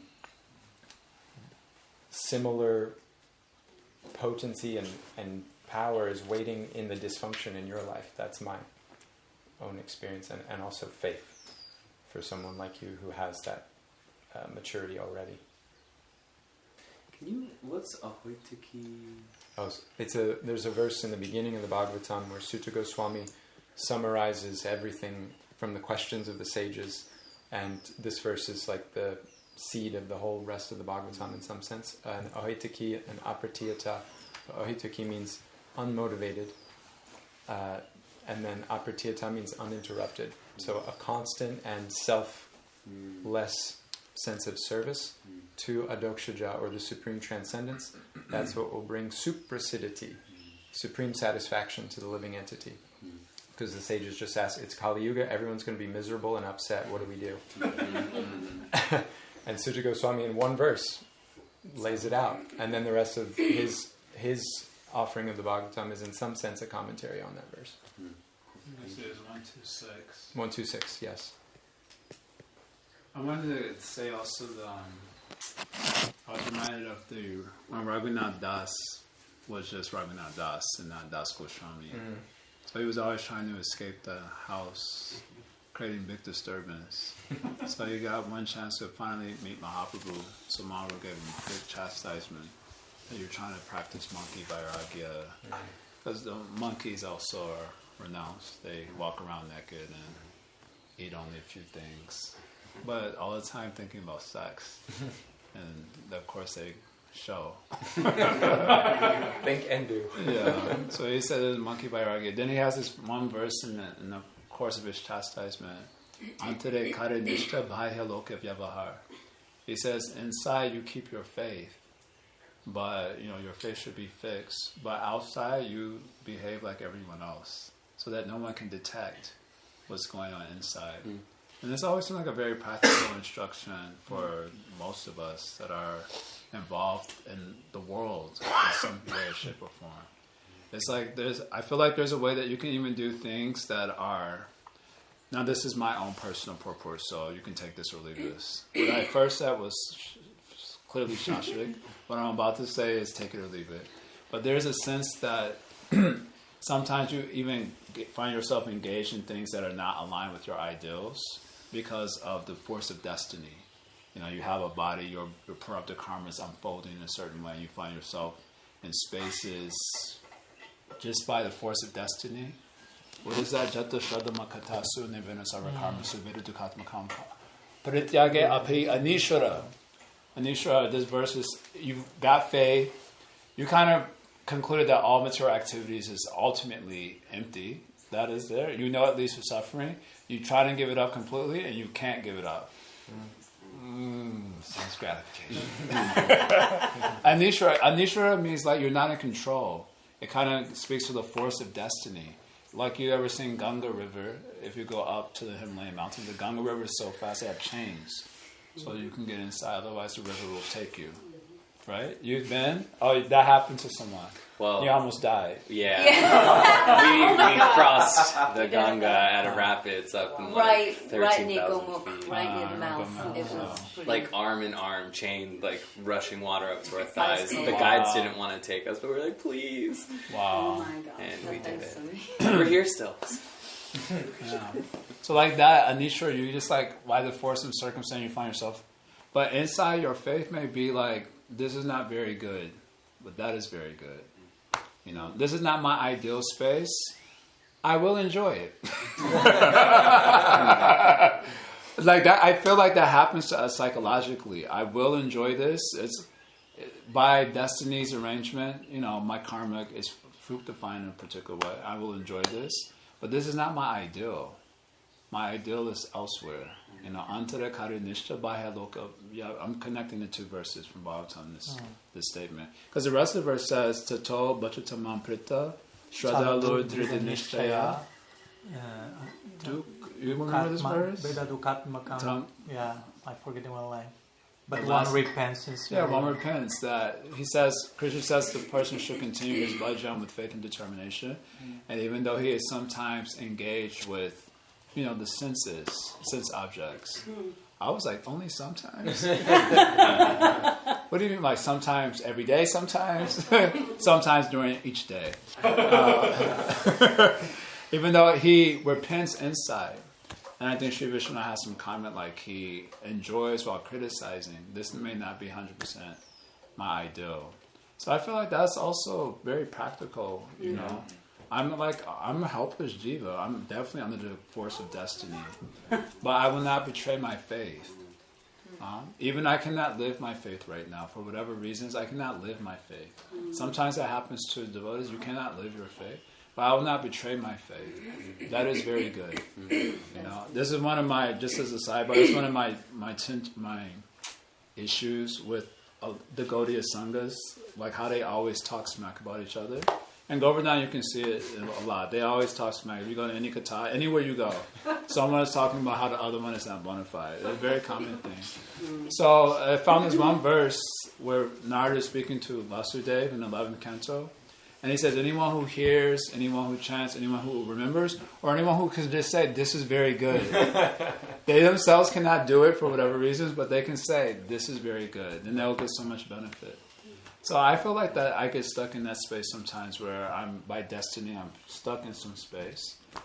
And I will enjoy the space also. But my ideal, I will not betray that. Could you differentiate a little bit? Because sometimes I feel like that conception sounds pretty strong, that not living is a type of betrayal. Can you just maybe highlight that a little bit more? Like, 'cause sometimes that's a thread. But if I'm not living, I'm betraying it. Yeah, I feel like betrayal happens. I assume that betrayal is something internal, that you want to betray someone. And there's also where you make an action that appears like betrayal. Right? You do some action out of ignorance or out of even thinking it would be good, and the person receives it as betrayal. Then you try to reconcile, no, that wasn't my intention. And then there's someone trying to actually betray, and they betray. So here what I'm saying is about that inner thing. I'm not living out the ideal, not because I'm against the inner thing, but I feel helpless. I'm under the force of destiny, but I'll not betray my faith inside. I feel this is very good. Whereas, I'm not abandoning that inside. But somehow by destiny I find myself. So there's so many verses like this in Bhagavatam. I just gave the main verse that I know. The difference between a demon and a monster. We have this language in our community. Really? Demon. Right. We're all demons because we like potato chips. What's that? I feel like it's coming to the secular world now. Like, Trump is a demon. Yeah. Or they say they're demonizing us. Also, so there's this word demon that it's of course prominent in our community. And we have this way of thinking, I'm a demon because I did something I wasn't supposed to do. I betrayed my ideal. But Jai, this is from Uddhava Gita, right? The 11th canto, that verse. So this verse is pointing to, in Western literature, what is couched as monsters. There's a difference between the monsters and the demons. Frankenstein is a monster because he doesn't want to be a bad guy. He doesn't want to create problems. But there's also some force of his nature that makes him step on people's toes, makes him awkward. And the demons are like Dracula, actively aware of the bad that they're causing in other people's lives and trying to make it so. And to your point, how much am I actively trying to create problems for myself and others? And how much is it just the force of my awkwardness from previous experiences and past lives and my circumstance right now that I find myself in because I'm minute and the influence is too strong. And I would hope most of us would count ourselves on the side of the monsters. There's a purport from Srila Prabhupada in Bhagavad Gita, chapter 3, like 9, 18, I forget, somewhere around there. But he starts his purport by saying, even if one cannot fulfill the regular principles, still one should not resent their existence. Yeah. And so when I think 331. What is it? 331. Yeah. So when I think of the difference between betrayal and not living up to something, it's the sense of like internal disposition.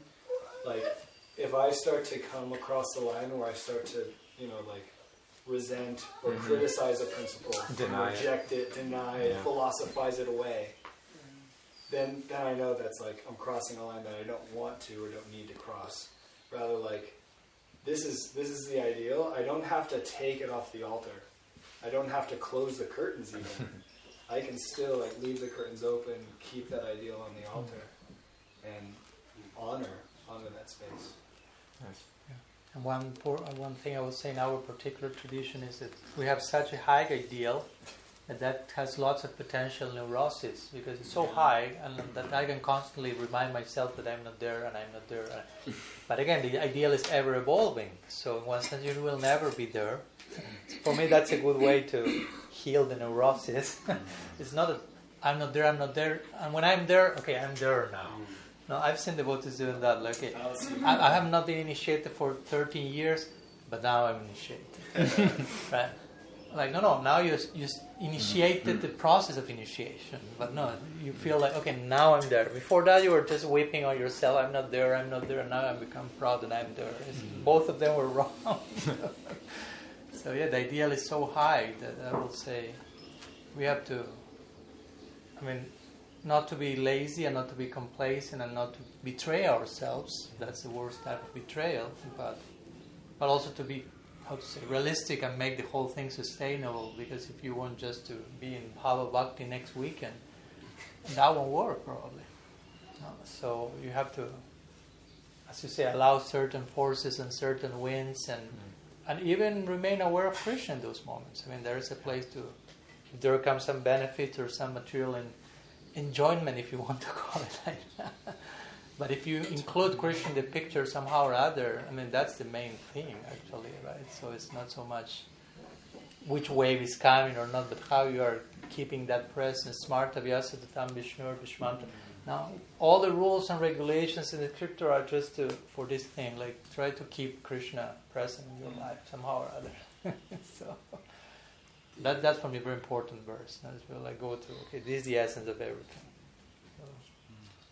What you were both saying about enjoyment reminded me of the first class that I was attending here about Dhruva Maharaj when he gets the kingdom. Mm-hmm. And basically the question is, what does he do with it? And enjoy it. The answer is enjoy it. Yeah. Paradoxically. Yeah. Jiva Goswami speaks about Krama Mukti also, no? People that want the ultimate Mukti, but also they want like a tour before that. A planet tour, and they go through different layers and heavenly planets and different experiences. But they know, I want that the ultimate goal, but I like to have a little. Let's check out Siddha Loka. Yeah. Makes some stops along. Hang out with the mystics a little bit here and there. And why is it so demonized then? That's a good question. You're in Maya. You're wanting too much, or you shouldn't live that way. You should live like an ascetic. You should not want things. You should not keep things. You should not.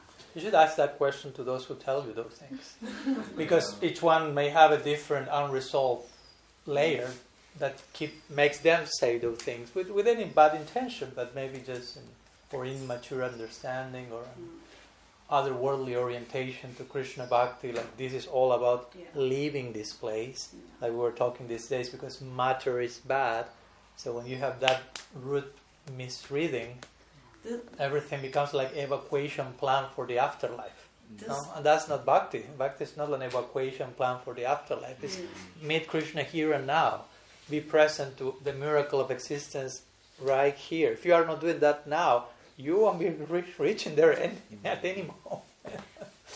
My advent into the movement 3 years ago was actually, ironically, the study of quantum physics.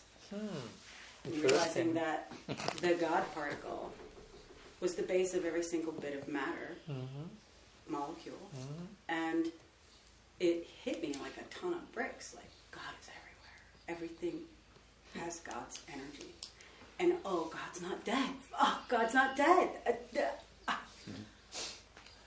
And it was just such a revelation for me. And then I lost my husband, and then I lost my job, and then I lost my house, and I lost everything. Yay, Krishna consciousness. It's amazing. Yay! And then I realized that I gained everything in the process. And then I had a car accident, and then I lost my business, and I lost my relationship, and now here I am again. And it's another rebirth, and it's another whole cycle of God. I was just talking to Ujwala about this, about how you think that these things externally, if someone's watching me, that all these bad things are always happening to you, and how many car accidents have you been in, and all of these things that have happened, and da-da-da-da-da, and this must be, wow. But actually, every single occurrence, every single painful experience was a teacher. And it continues to do so long as I'm able to have the sobriety to look back on it and say, what did I learn from that? What can I continue to learn from that? My kids are all grown and gone. Did I raise them for nothing? They're gone. My daughter sees me sometimes. And I realized it's Krishna's arrangement that I only get to see her sometimes. Now it won't be as painful when it really turns out to be that she's going to go off and get married and be gone forever. Ouch. But also I don't live near my other kids, and I live near my grandson, and I experienced something very painful recently, physically painful. Drove myself into it, actually. Almost killing myself because of self-hatred and self-loathing. It's amazing you reference God is dead. That quote, after realizing God is everywhere. Yeah. Because that oft-quoted passage from Nietzsche, he's saying that in a marketplace. And his point is that because we've reduced existence to my sense enjoyment, and the marketplace is the temple of that idea, that I can go and I can get what I want from whatever vendor and stimulate my senses and therefore be happy. Now I don't need God. So God has died not because he's not somewhere or everywhere, but because my utility for God has been taken away. The marketplace, Amazon. New God. We have created a new God. Exactly. The deity of consumption and my enjoyment. And to recognize that God is everywhere is the beginning of the antidote. Because if he's everywhere, I don't need any particular thing. The marketplace's allurement is softened by that. And I can start to come back to recognizing whatever circumstance I've been put into, the implication is that it must be for my seva. On some level, it must be for my service, because my attempt at serving myself, it wasn't working. And the marketplace, the whole paradigm and the deification of that idea, so many minds and so much energy and so much time put into it, it's failed. It didn't work. And it allows us to return to the original ethic of the soul as a servant. That's Nietzsche's saying the same thing in that essay. It's so often misquoted and misappropriated. And then Nietzsche will say, if God will come to me as a dancer, I will immediately surrender to him. That's a full circle. Isn't life a dance? Yeah. That's why God must be. And Nietzsche picked up on that. Yeah. Ethan. So I've been pondering this throughout this whole discussion. Fairly new to bhakti in the movement, but feel very deeply pulled in, immediately. And this idea of reclaiming ideals is a little bit wonky for me, because I don't even know if I know what ideals there are to claim to begin with. I went through this really intense honeymoon phase. I felt like I was just so drunk in love with Krishna for the last 2 years, and I was like, man, but when I think about honeymoon phases in relationship, right? They always peter out, and then we're always trying to get back to the honeymoon. How do I have that passion again, that spark, that flame, And so it feels almost like, I don't know if idealizing the honeymoon phase is the right move, but I guess my question is somewhere along the lines how do I know what ideals to even install for me to begin aiming for, or to be inspired and motivated by, I know there's regulative principles and what my sangha and teachers have told me, but how do I decide for myself what my own bhakti ideals are, in Krishna consciousness that's also aligned with the regulative principles of the scriptures, the things that are proven to bring us closer to the Supreme. So that's sort of what I've been pondering. I'd love to hear any reflections on that. It's beautiful that you articulate it that way, because that's what everyone else is wondering also.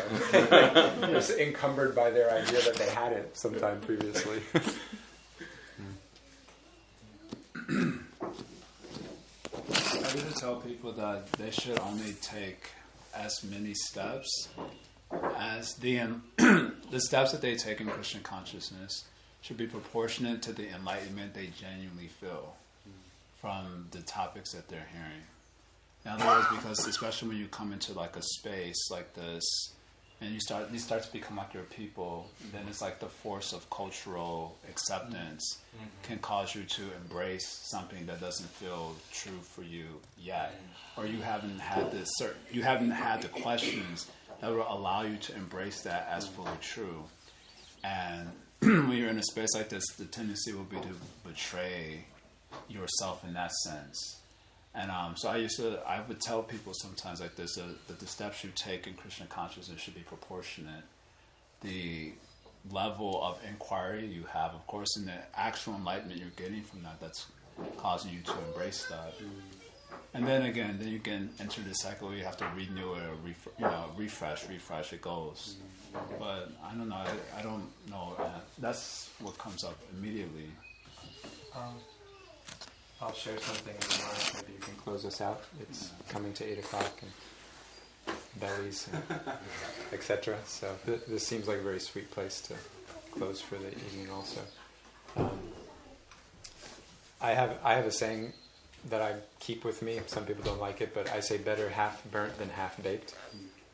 You can fix something half burnt, but something half baked, it's always just going to be gluggy inside. No one wants it. You can scrape off the burnt part. Amen.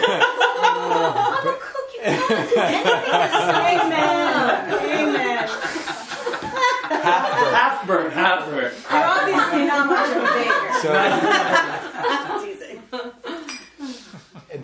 the mood is that there's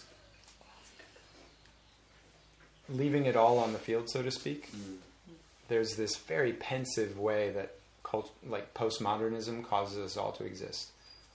Very fearful mood, because the whole idea of postmodernism is that there is no truth. So you think you found the truth. That's so cute.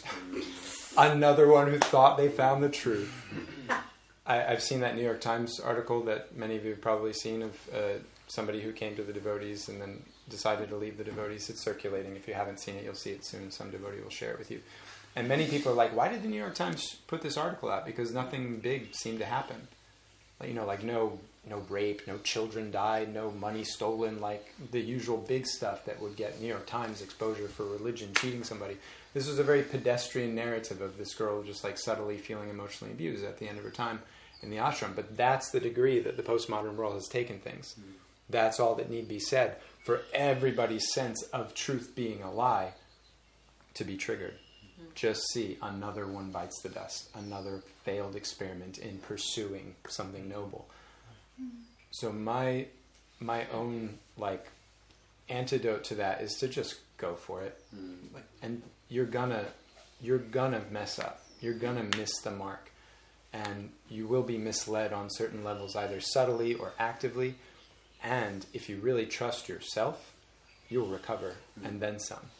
And you'll be able to help others. Like I notice in our own Sangha now, the people that are coming today are asking questions that it took me 6 years to ask. And they're asking them in 6 months. And not just one or two, like as a collective, as a layer of the community. They all are on that space because of the processed trauma that others of us have done. And now we're offering back, as Maharaj has said before, we're offering it back as wisdom. And so now you get to go create your own trauma. And you'll go through your own process. Please no more. Tapta tripta. Yeah. Please more. It's a muscle, it's like it's an appetite we're building digestive energy for. And so just don't be apprehensive. Don't hold back in the name of staving off some level of suffering. It will come. Whatever suffering you're meant to feel and experience, it will find its way to you. The question is, when it does, will you have the fortitude and faith to appreciate this is also a love tap. This is also a touch of grace. As much as it may burn right now, it will eventually become sweet. In the Chaitanya Charitamrita, there's many different analogies of what prema, love, tastes like. One is as poison, but my favorite is as molten date sugar, date gore, tapta, tripta, charvana. That it's so sweet. Oh, it's like melted sugar, it's so irresistible, but it also burns. Tapta, it burns, but I can't stop taking it because it's so sweet. And that fitness, that's what we're praying to receive. That's love. And so every touch you feel of that, that's actually, you're there with the truth. The moment that it feels both awkward and inspiring, that's the truth. So don't avoid those moments and don't try to calculate your way out of them. Rather, seek them out. It reminds me of the prayers of Queen Kunti. Yeah. In Krishna-bhakti. Yeah. Please send me more Yeah. so I can remember you. Because that's where I see you. I will never say It's not necessary to request. It's what Kunti's showing us. Yeah. I heard that throughout the years. Every I'll time see I you all quote up that verse, it's like, I at will the house. never say I will recite, no problem. But it That's won't come from the heart. glorification. That's Like she said it. It's beautiful. We are ready to conclude, I Deva think- Madhava? I think if you want to Maharaj, say you were ready to conclude? yeah, a few last words and then we'll wrap up. Little bow on things? Okay.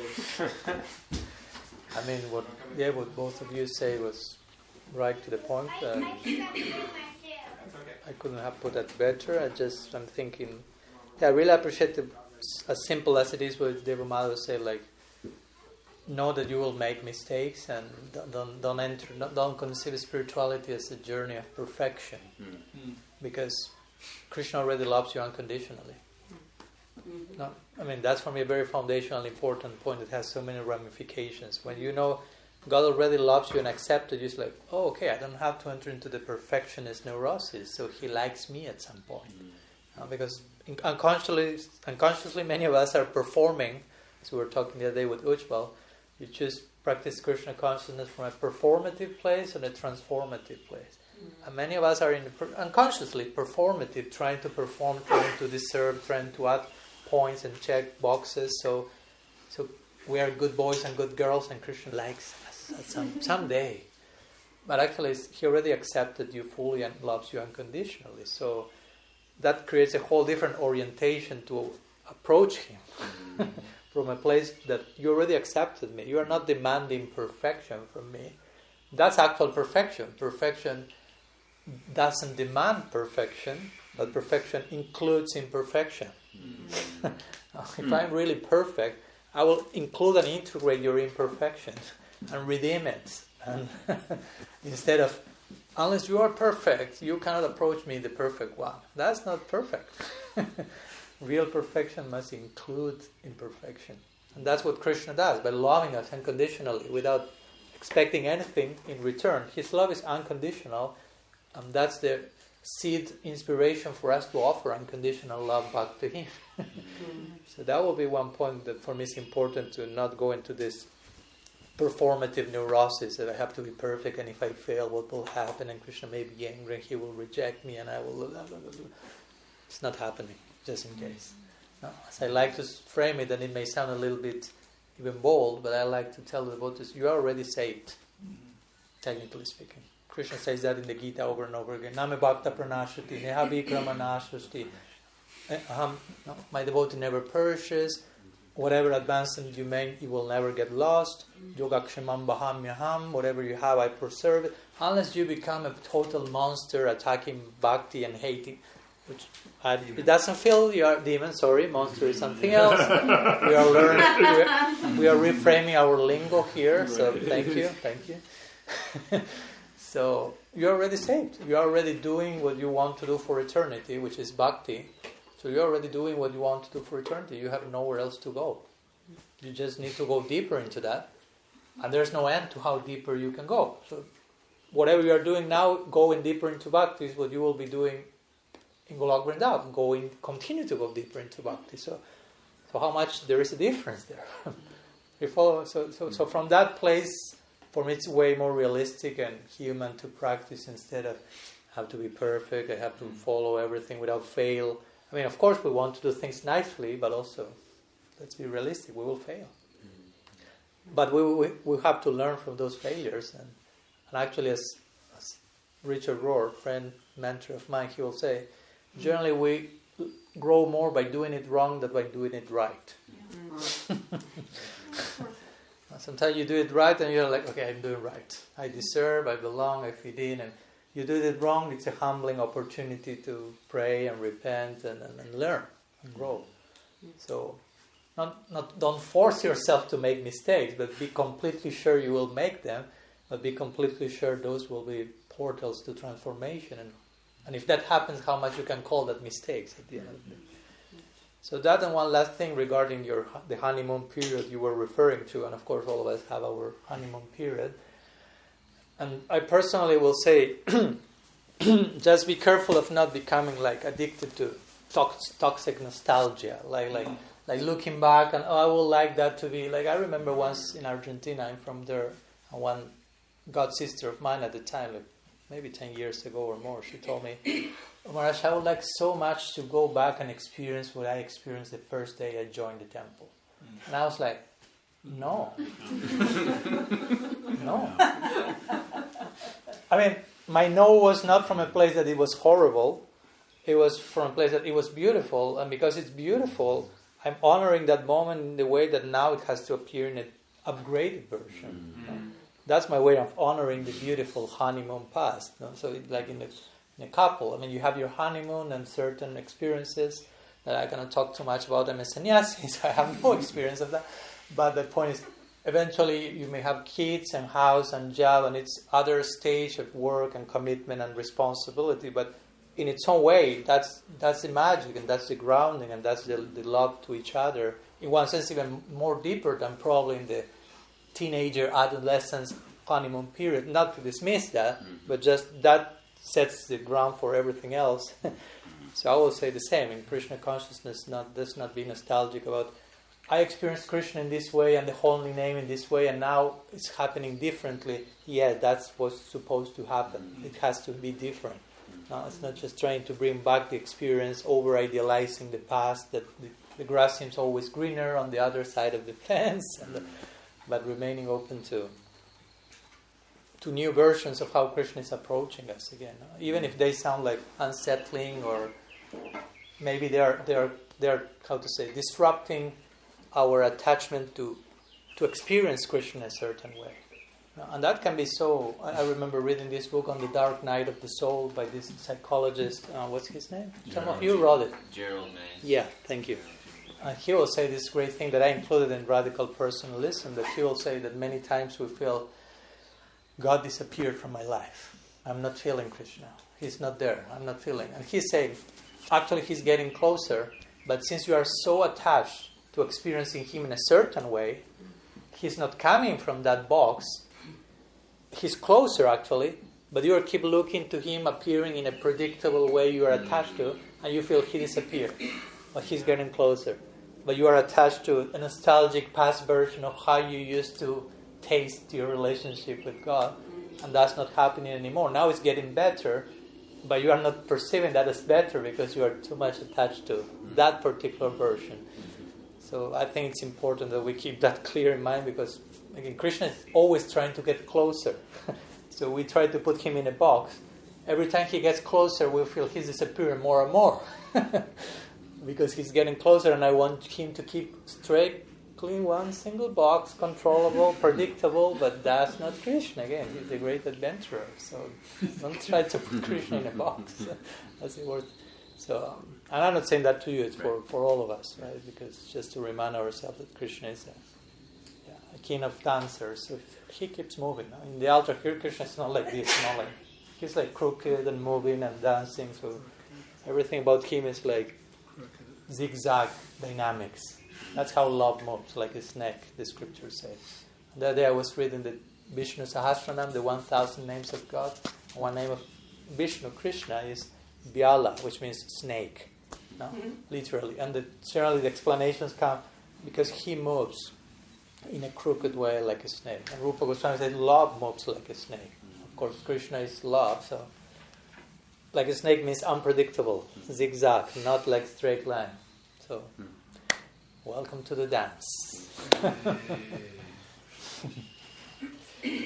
Sadhu Sangha ki jai, Gaur Premanand, Vanchakalpatarubhyascha, Sindhubhyascha, Bhaktitanam, Pranebhyo Vaishnavebhyo Namah. Ananta Koti Vaishnava Vrinda ki jai, Jaya Jagannatha Prabhu ki jai, Deva Madhava Prabhu ki jai, Gaur Bhakta Vrinda ki jai, Gaur Bhakta Vrinda ki jai, Gaur Hari Gaur.